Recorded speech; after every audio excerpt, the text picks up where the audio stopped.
Saturday. Saturday. We arrive at the lake about 10 in the morning. Julian had driven down over an hour to pick us up before driving to Carl's house. Carl wasn't ready when we got there, and when he answered the door, his eyes were bleary and red. It took him a good 20 minutes to get ready, and all the while I struggled to not glare at him. It's weird. We've been friends with the Ram for almost my entire life, and it's only now that I'm feeling real disgust for the person that he is. So many self-created problems.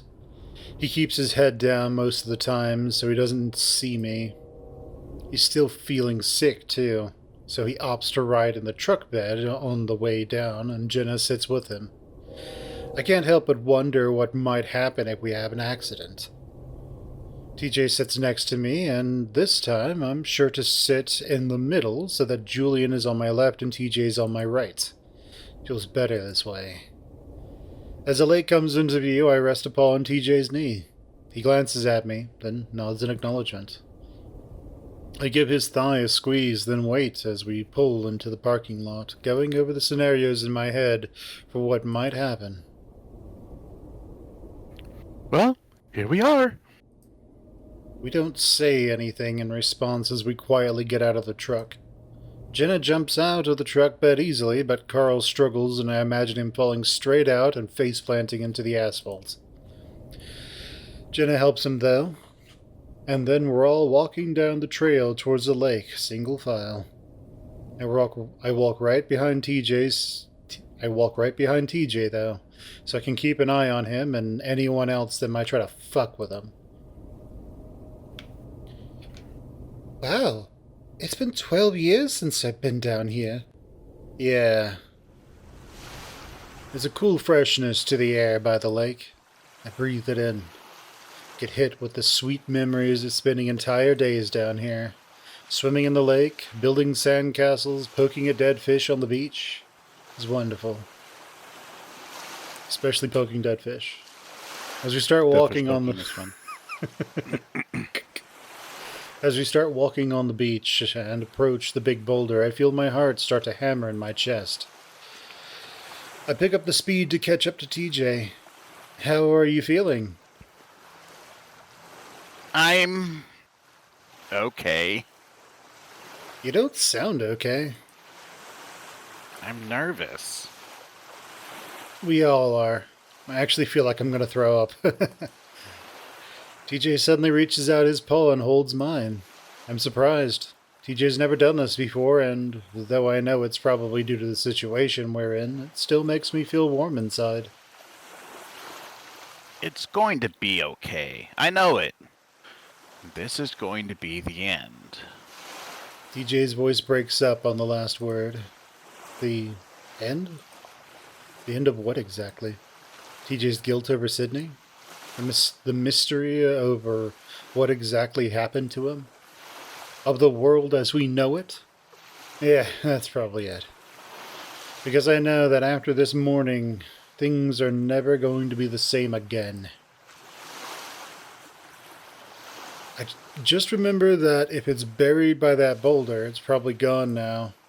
I know I've said this every time before, but the lake has flooded a few times since. I look up at the steep rocky bank on our right. Remember that spring when it went all the way up to the road? Yeah? I look back at our friends. Jenna's walking side by side with Carl, talking to him in a low voice.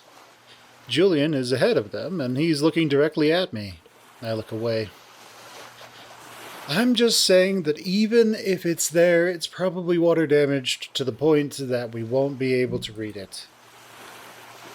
TJ stays silent as we come up on the rock, sitting there on the beach like it has since I can remember. Probably like it has since before the lake was even created. TJ still holds my paw as Julian, Jenna, and Carl stand next to us, the five of us in a sort of semicircle around the boulder. Well, here we are. Julian says the exact same thing he said in the parking lot, and I feel myself starting to get annoyed.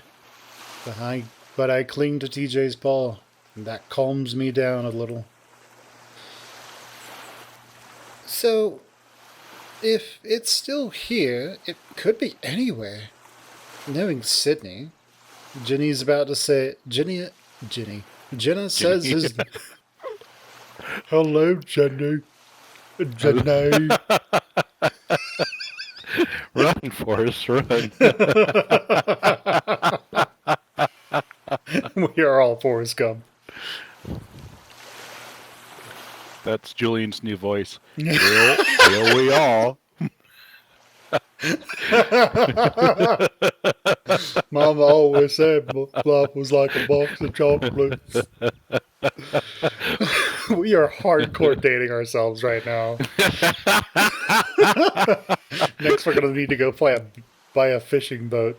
Find a guy who lost his legs in the war. Oh, Dan. Oh, Dan. Oh, Lieutenant Dan.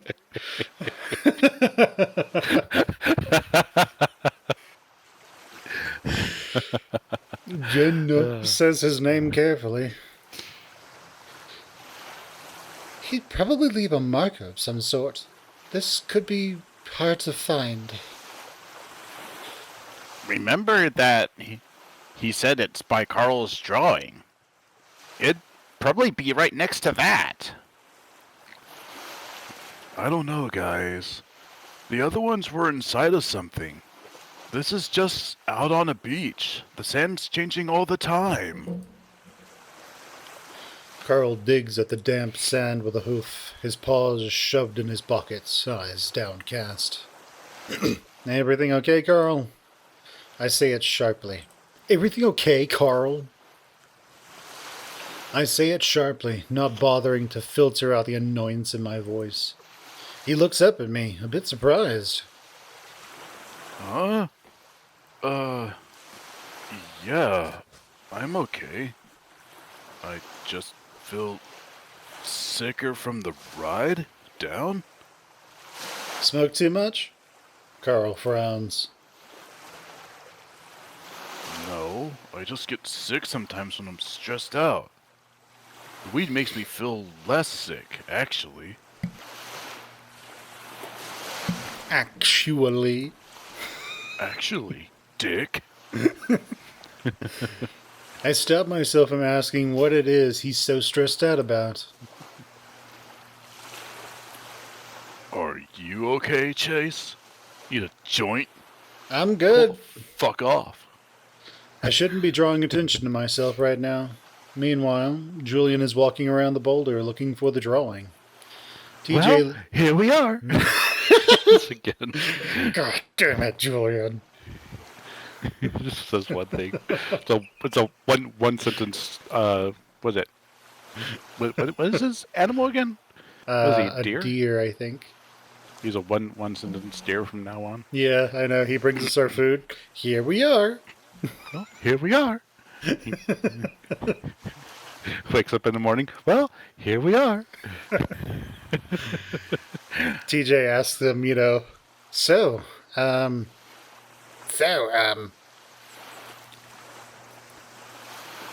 Julian, are we going to be there anytime soon? Well, here we are. Well, here we are. TJ lets go of my paw finally and starts to walk around the boulder from the other side.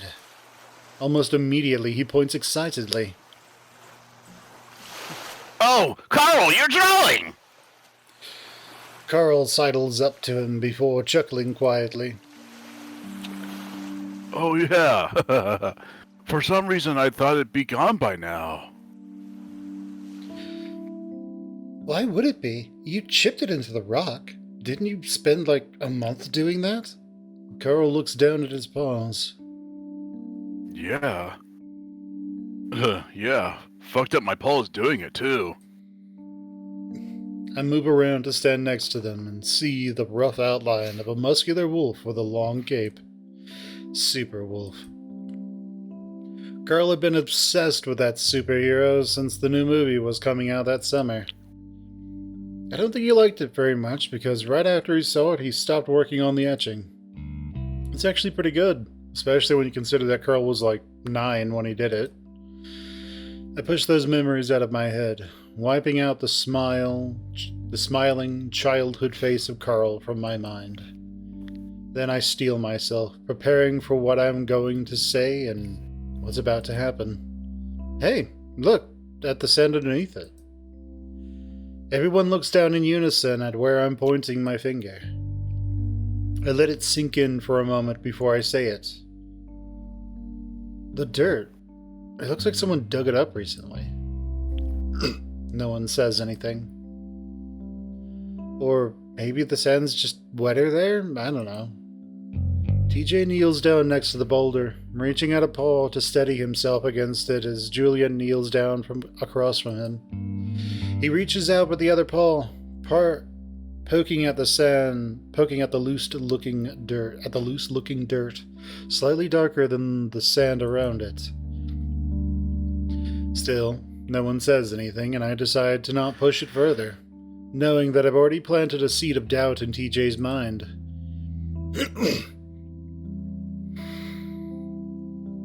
We should have grabbed a garden shovel from your house, Carl. Yeah. I pick up the flat rock I used last night. Here, I hand it to Julian. He looks at it for a second before digging the sharp end into the dirt. It sinks in deep and easily before the stag turns out the sand. Less than a minute later, TJ gasps and reaches into the shallow hole, pulling out the lunchbox. Now that there's daylight, I can see the chipped green paint on the dragon. TJ holds it for a moment, staring down at it. Julian looks around at us. Well, here. No, I'm just kidding. Was that Sydney's? Well, here we are. Well, here we are. Dude, that would be a hilarious running gag. Yeah, that would be. Along with jaundice. Yeah. I can't remember, but TJ nods with shaky hands, unlatches the metal clasps. Carl stands further back than the rest of us, motionless. Jenna once again has her paws up to her mouth, not saying anything.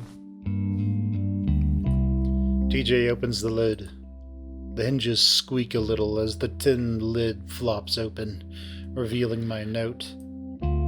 Paws still shaking, TJ reaches in. At this point, there's little hesitation in TJ's movements. He's eager to find out what it says, eager to get this done. TJ unfolds the note, then reads it. He doesn't read it aloud, instead letting his eyes go back and forth over the page while the rest of us wait. I know at this point that he's finished reading it, but he still doesn't say anything, eyes glued to the page. TJ? TJ doesn't say anything, continuing to stare. TJ, what does it say? TJ sits there for a few more seconds before he wordlessly holds out the note to no one in particular. His face is blank for the most part, but I can see the shock in his eyes. Julian takes it from him and starts reading. You've reached the end, but I don't have the answer, so I'll ask again. TJ, what happened to Sydney? The silence that follows is one of the heaviest that I've ever experienced. Carl's still frozen, but now he's looking up at Julian. Jenna's moved her paw from her mouth at this point, but she's clutching her necklace, her eyes on TJ. Julian is just staring at the links, waiting, probably unsure what any of this means. TJ, meanwhile, stares at the hole we dug up, his paws laying limp in his lap, ears drooping. I start walking over to him. Well, kid, no, I'm just kidding. What does it mean? Do you guys know? I rest a paw on TJ's shoulder, touching it softly. He doesn't move, so I crouch down next to him, slowly wrapping an arm around his shoulders, drawing him in. I can feel him trembling. Guys? I look over at Julian with a sad look on my face. We have a friend. We have a friend who has a grudge about this whole thing. I think he might have been the one leaving the notes. TJ shakes his head against me, but doesn't say anything. Julian stares. But why? I shrug, beginning to stroke the top of TJ's head. TJ looks from me to TJ. Julian... TJ looks from me to himself. Julian looks... He is the headless kitty cat. Uh-huh. He's a Dullahan. He could just take his head off and look at himself. Makes Shakespeare really easy to do. I know, right? To live, to be, or not to be. To drown or not to drown? That is the question. I mean, Dullahans are undead, so he could just drown himself and then just walk out. Was that good, guys? Julian looks from me to TJ. I don't know. Maybe he thought that this was his last chance to hurt TJ somehow. I really don't know. Jenna and Carl have walked up to stand next to us, and both seem to be at a loss for words. The paper is different, though. TJ's voice is distant and faint, muffled against my chest. There are ways to make paper look old. Maybe he just didn't have the time with this one. Julian shakes his head. Listen, I know I've only been a part of this for a day, but this is crazy. And those are a lot of assumptions. Do you really know what happened? If you knew this friend of ours like we do, you'd understand how obvious this is. But Jenna shakes her head as well. No. Flynn wouldn't do this. He's a jerk, but he wouldn't do this. You know what Flynn's been sending. You know that Flynn's been sending TJ threatening texts all week, and that he's been out to fuck with TJ since we got here. Jenna shakes her head again, but doesn't say anything. He wouldn't. I snap my gaze at Carl, glaring. Dude, even at his worst, he'd never do something like this. It's too fucked up. All of that work just to fuck with us? And it has to do with Sydney? No.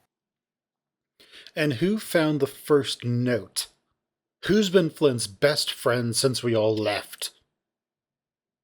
Whoa! Chase! Carl's eyes go wide. TJ finally lifts his head, looking up at Carl.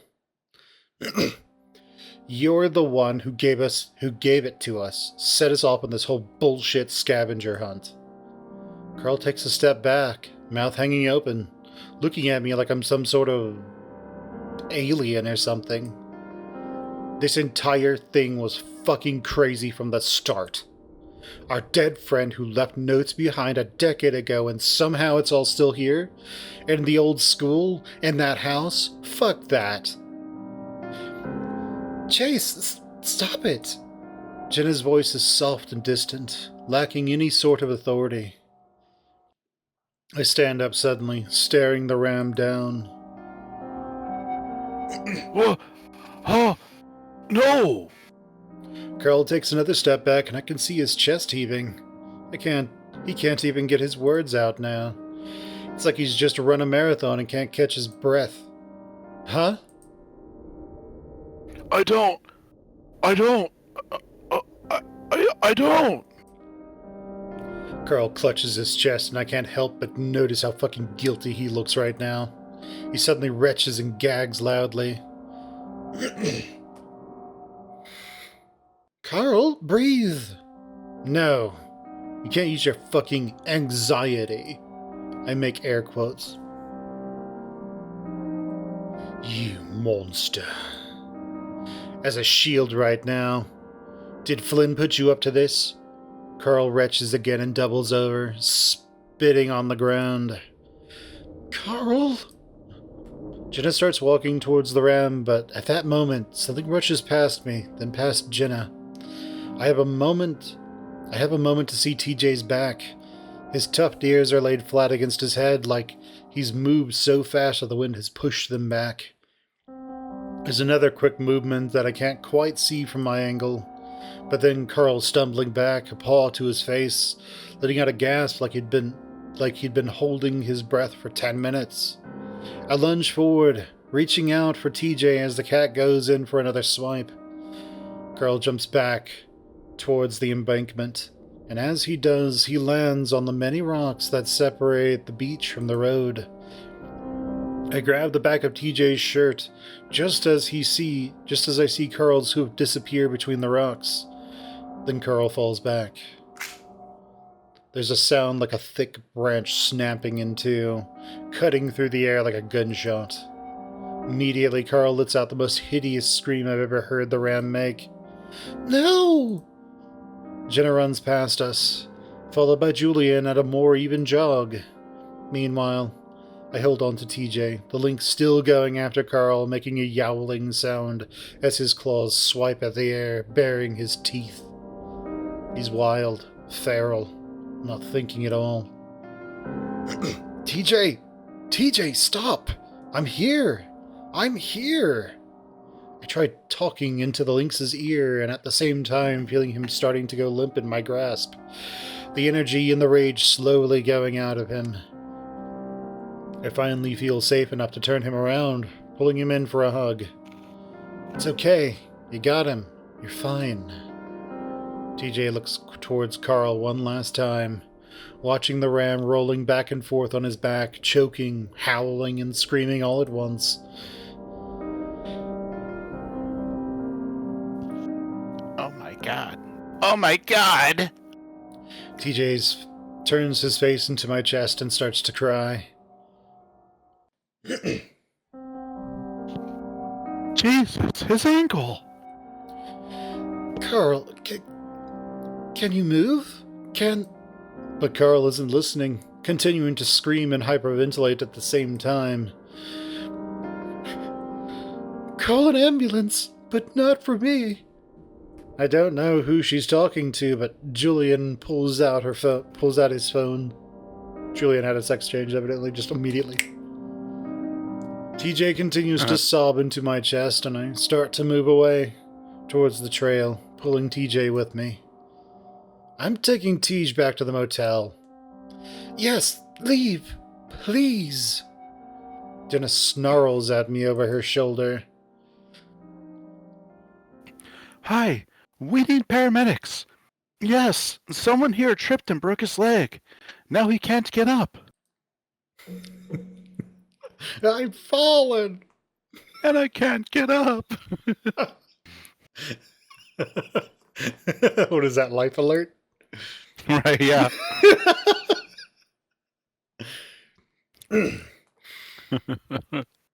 Carl, I know it hurts, but you need to breathe. I'm going to count. Jenna's voice fades away as I start fast walking towards the trail, pulling the sobbing TJ along with me. TJ finally pulls away from me when we reach the parking lot and starts walking ahead, hugging himself. I follow behind him at a close distance, listening to him sob for a while. It isn't until we reach the road that he's finally calmed down enough to stop sobbing. I walk quietly behind him for a little bit longer before finally catching up, walking next to him. He doesn't say anything and goes on hugging himself, hiccuping softly every once in a while. I wonder if I should say anything.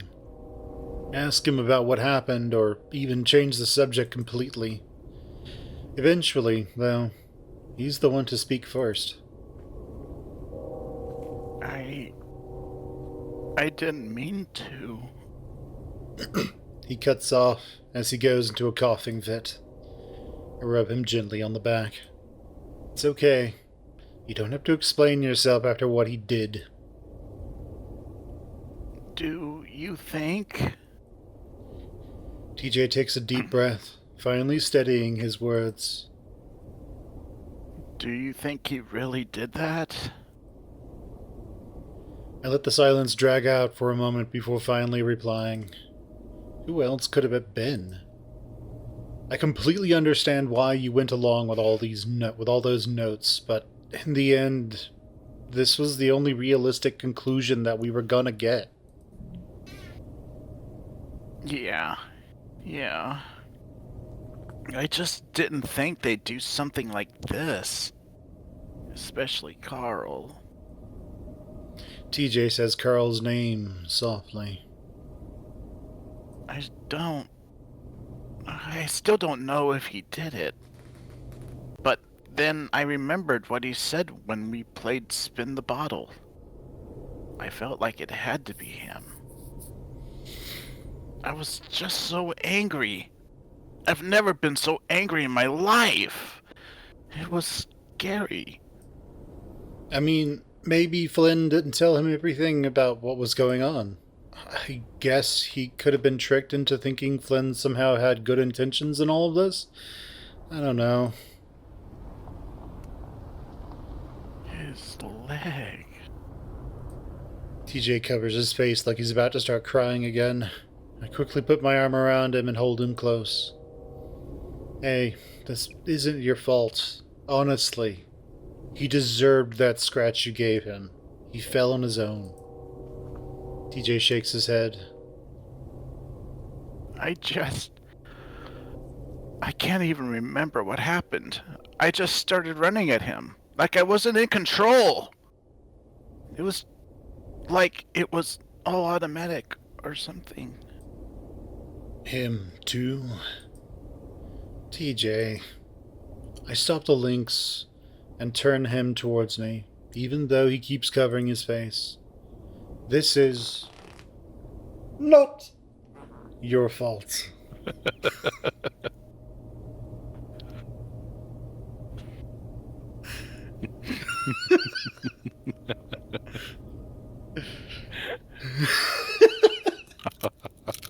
Well, now, what is that a reference to? There's a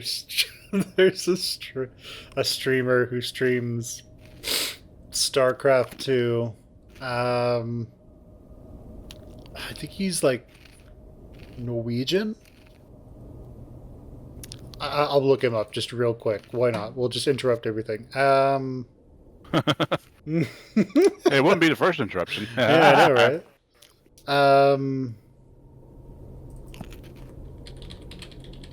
It's not Insim. It is. It's not. It's Loco TV. Yeah, Loco TV. I'll put it in chat so people can see it. Okay.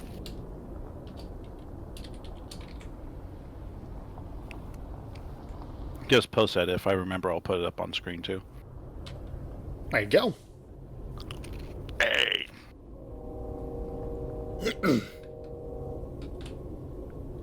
Oh, okay.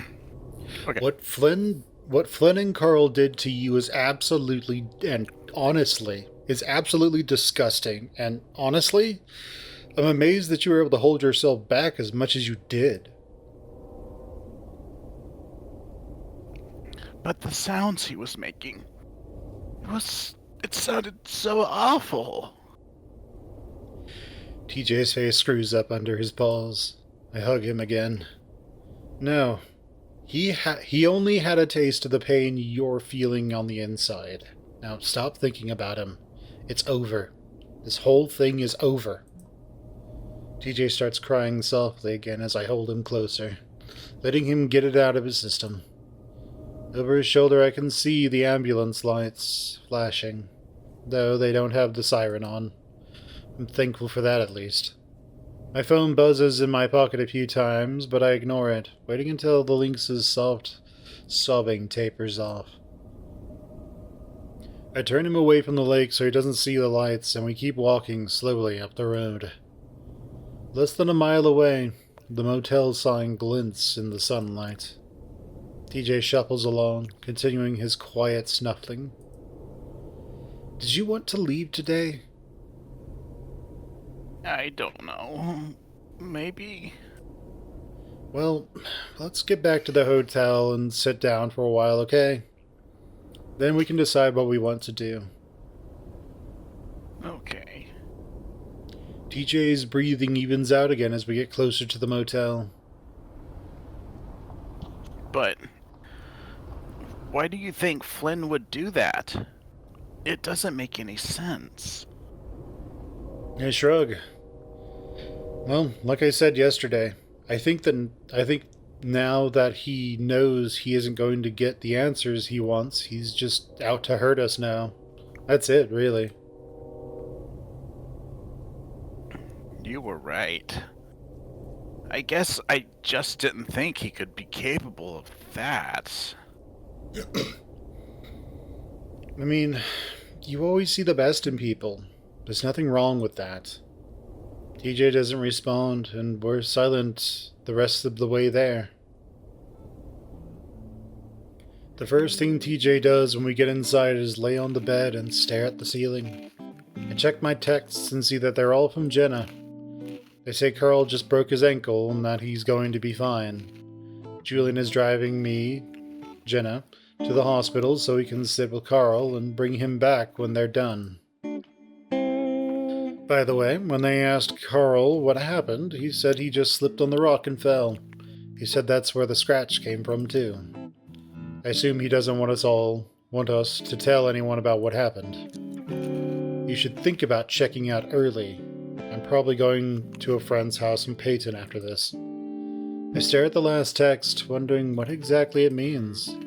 She's going to a friend's house, and that's just it? Almost sounds like she's done with us. I guess one good thing came out of this then. Carl's gonna be fine. He told the paramedics he just slipped on a rock, so I don't think he's going to be, like, pressing charges or anything. TJ covers his face, and I hope he isn't about to cry again, but when he starts talking, his voice is steady and even. I'm going to have to see him before we leave. I don't want to leave this town like this. He sounds defeated, like he knows things are now ruined beyond any sort of repair. I suddenly feel a wave of compassion and love for the Lynx, the only purely good person in this shit town. Get up and drape myself over the bed next to TJ. He looks up in surprise, ears perked and twitching, his tufts waving around in the most adorable way. Listen, I know we can't just forget what happened back there, and I know we can't just fix everything, but... I pause and wait until TJ looks up at me. I want to spend the rest of this weekend together and just have fun. There isn't really much else we can do. TJ looks back up at the ceiling.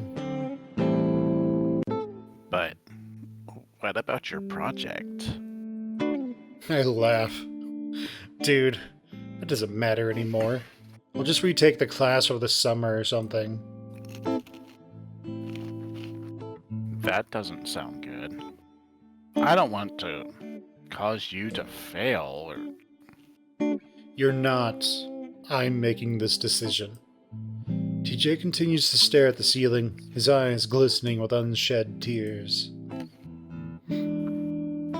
I don't know. It doesn't feel right. I just broke Carl's leg. Carl fell and broke his own leg, TJ. No, I did it. Things are so messed up now. His voice starts to go up high again, and I quickly put a paw on his shoulder. Shh. We can talk about that. We can't think about that anymore. It's over. Rub his shoulder comfortingly. You know what? Let's go to Baton. Get out of this crappy town and do something, okay? TJ lets out a shuddery sigh. Maybe. I just need a minute. Okay. I roll over and look out the window, through the blinds, feeling like I've accomplished something. Things went a little further than I'd planned on, but it's working out for the best. My main issue now is figuring out what the hell Flynn and Carl were planning with all of that bullshit, and what all they know. Assuming it had been them at all, but as of right now, I can't imagine anyone else it could have been. I feel a little guilty about what happened to Carl, but I had to show everyone how stupid and crazy this whole thing was. Just then, I see Flynn's truck roll into the parking lot. I tense up, staring in disbelief. What the hell reason would he have to come here? I'm only frozen up for a moment before I suddenly swing my legs off the bed. I don't know if TJ is looking. I hope not as I start closing the blinds. I'll close these so the sun isn't shining in your eyes, and I'm going to make a call to Jenna to make sure things are going all right, okay? I look back and I'm relieved to see that TJ only now is looking over at me. Okay. Tell her I'm sorry. I will. I'll get some rest. I try not to look like I'm in a hurry as I go to the door and open it just wide enough for me to slide out. Flynn's truck pulls into the parking space about 20 feet away and I jog over to him before he can get out. Hey, I say, just as he opens the door. He looks at me coldly for a moment before getting out and slamming the door shut. Hey. We stand there, awkwardly, for a full 10 seconds, but Flynn doesn't say anything. You need something? Why do you think I'm here, Chase? I shrug. I have no idea, Flynn. Flynn stares at me for a few more seconds as he chews at a toothpick in his mouth. You were down by the lake. That's a really weird thing to assume, Flynn. Flynn scoffs. Don't play with me. I see ambulance lights over by the lake, and 10 minutes later I get a text from Carl telling me he's hurt his leg. Really, Flynn? People go down to the lake all the time. Could have been anyone. Nope! What? Goes down by the lake. I know you've been sneaking around the town doing shady shit with Teach and Jin. I keep on a straight face, refusing to crack under Flynn's pressure. The only reason why I didn't ask you what the fuck you were doing is because I know you all hate me right now. But if you really went down there together, that's fucked. Why is that fucked, Flynn? Because you decided it's off limits for everyone else? Because it makes you feel bad? Fuck off. Flynn's eyes widen for a moment. Do not fuck with me on this, Chase. You know that's the last thing I want to hear from you. It's strange how I feel right now. Normally I'd be trying to calm the lizard down. Try to talk him through his temper and past trauma. But now, I don't care. Just like with Carl, I don't care how far this goes. This is his fault in the end. I can't believe you, Flynn. You start this whole thing and now you try to act like the victim? It's fucking disgusting. Flynn gives me a baffled look. What the fuck are you talking about? You mean what I said by the river? Actually, yeah. That's probably the start of it. How does that lead to you assholes fucking around by the lake? You know exactly how. I watch Flynn carefully, trying to see if I can sense anything in his demeanor and his expressions. I've never really known him to lie, but if he's lying right now, then he's fucking amazing at it, because all I can sense is bewilderment. He must have a lot of experience with lying. Chase, what the fuck is up with you right now? What do you mean? You're acting like an ass. Oh, so now you know how we all feel when you talk to us. Flynn stares at me, studying me. Then he looks up. Who's here? No one. The fuck?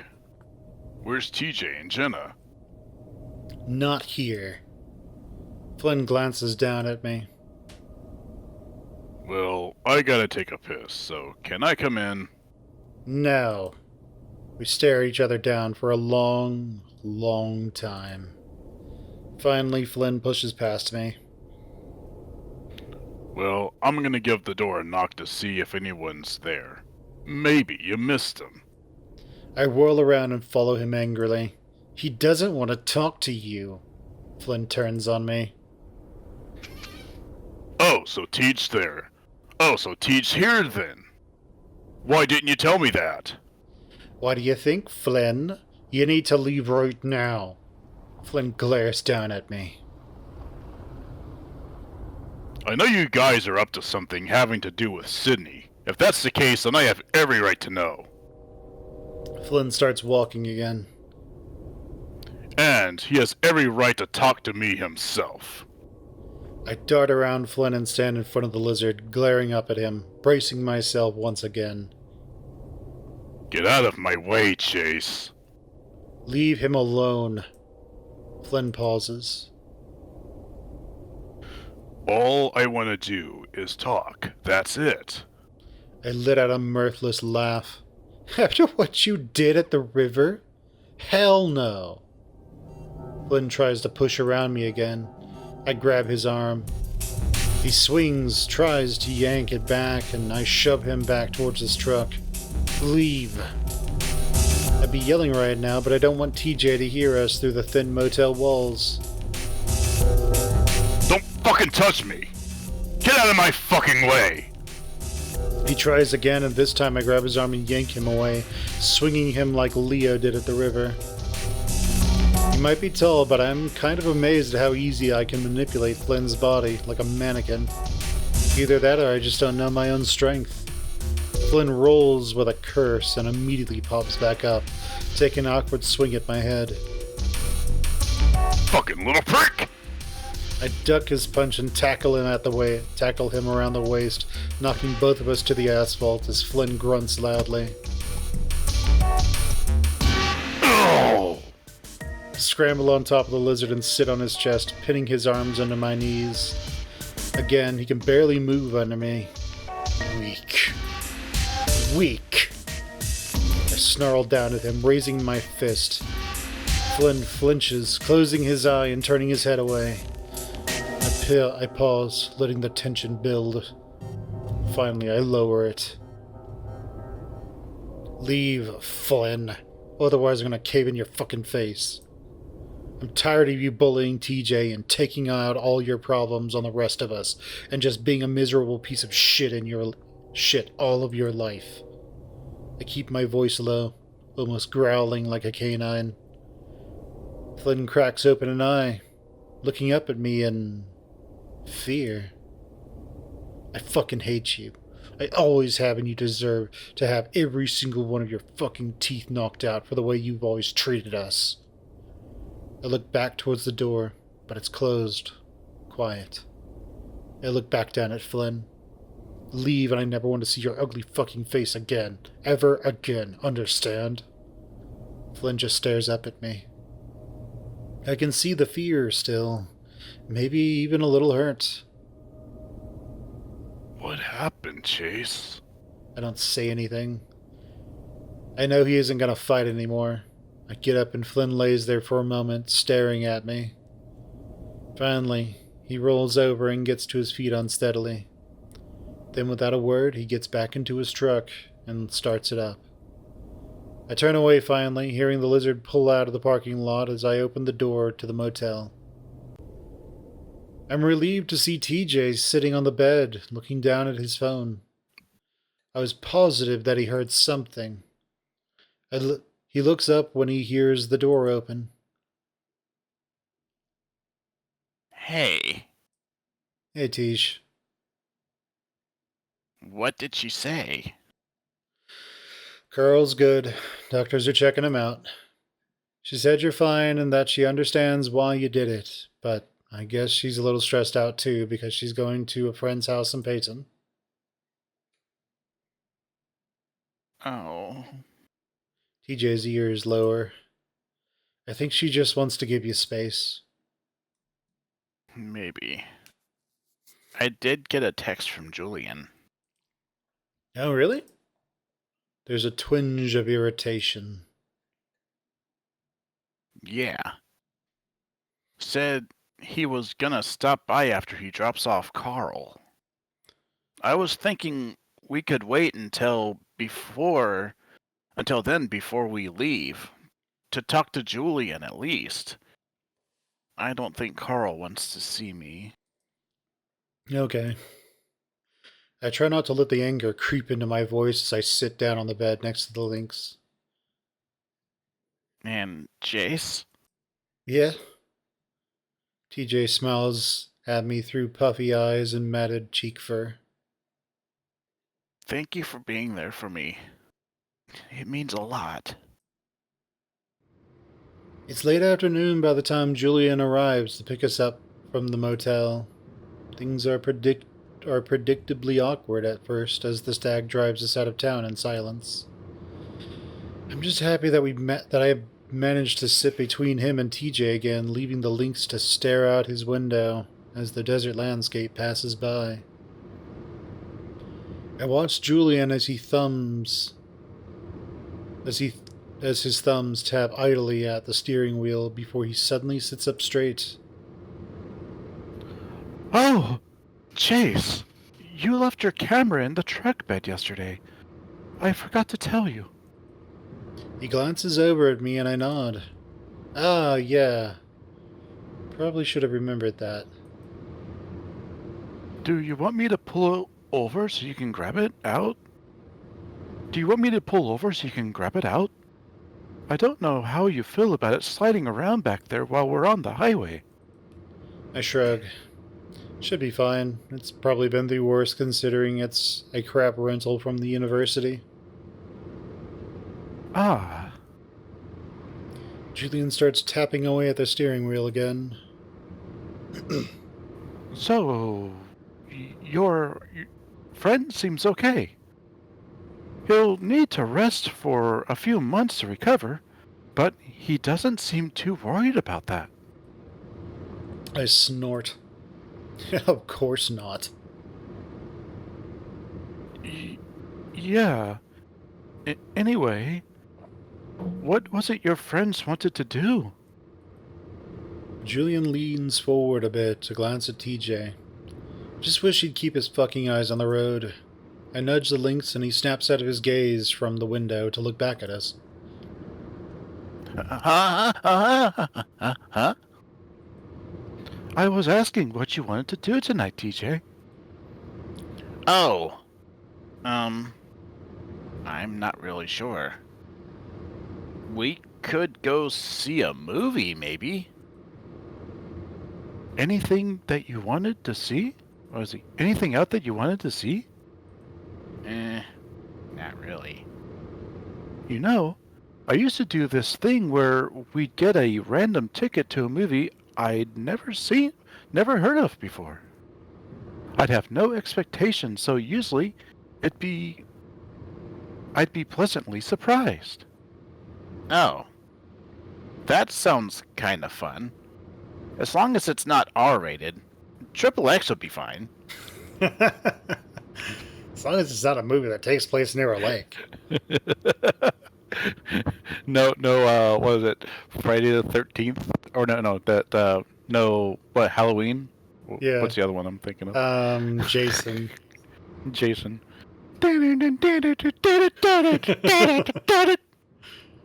They turn on the radio and that's what's on. Hmm. Yeah, so the way I do. Why don't we go to the family plex? I cut Julian off, looking over at TJ. The family plex. Yeah, you remember the place, right? We'd go there as kids for birthdays and stuff. The old rundown arcade thing at the mall? Yeah. TJ seems to perk up a bit. Yeah, I remember that's where Leo broke your phone. No, sorry. I haven't been there for like 10 years. That could be a lot of fun. If it's still open. I haven't been to that corner of the mall in a long time. It is. Well, all right then. So, should we go there? There's a moment of silence before TJ shifts next to me.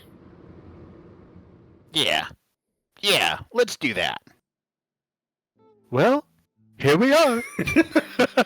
And on that note, I will be right back. And we're back. And we're back. The family plex is basically as I remember it. Like TJ said, a good decade has passed since we'd been here, maybe more.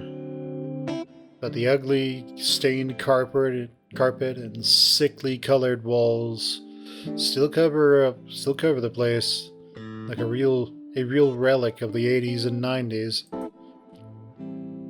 I'm still happy to see TJ smile as we walk in. His adorably wide eyes scanning the place as I'm sure he's hit with the same sense of nostalgia. Oh my gosh! Everything is exactly the same! The look on Julian's face is slightly less enthusiastic. Even the smell's the same. Or even smells the same. Vomits in his mouth a little bit. And I kinda like it actually. Reminds me of a movie theater. Same. It's really just the popcorn and recycled air from the AC. I realize then what a fucking stick in the mud Julian is, but I ignore him, instead following TJ as we make our way to the machines. Luckily, the place is mostly empty. There's a group of teenagers being loud and annoying over by the air hockey tables, but otherwise we have the place to ourselves. For a moment we just stand there, then Julian reaches into his pocket. You guys want to chip in some money, and I can go get us a few rolls of quarters? I take a 5 out, and so does Julian, while TJ hands over a 10. Wow, Teach, that's a lot. Heh, I only have 10s. Besides, we go through them fast. We always do. Julian walks off to the front counter, while TJ and I wait awkwardly next to the skee ball ramp. I feel like things wouldn't be so tense if Julian wasn't here, and I feel myself getting progressively annoyed by his presence. I had asked TJ how he feels when Julian comes back with 2 rolls of quarters. So, we have 2 rolls. You want me to count out your shares, or...? I shake my head. Doesn't matter. Yeah. We're just here to hang out anyway. TJ takes one of the rolls and tears off one end. You guys want a skee ball? Sure, I've always been pretty good with this game. I take the open roll of quarters from TJ and take out one of my own, inserting it into the neighboring skee ball machine. There are only 2, and I kinda hope that Julian might just wander away, but he stays right there behind TJ, watching. I sigh and insert my coin, watching as the little balls roll out into the little compartment. Meanwhile, TJ is having a terrible time, Each one of his balls are rolling into the scoreless gutter. I roll my first ball and watch as it misses the 40 and rolls into the 10 gutter. Oh, don't worry about it, TJ. Don't worry about it, Tej. Want me to show you how? Julian moves next to me and I grit my teeth in annoyance, moving over a bit. The stag flicks the ball expertly down the ramp and it lands squarely in the 40. Wow! On your first try, too! Honestly, I'm out of practice. Usually I go for the 100s in the corner. How do you do it?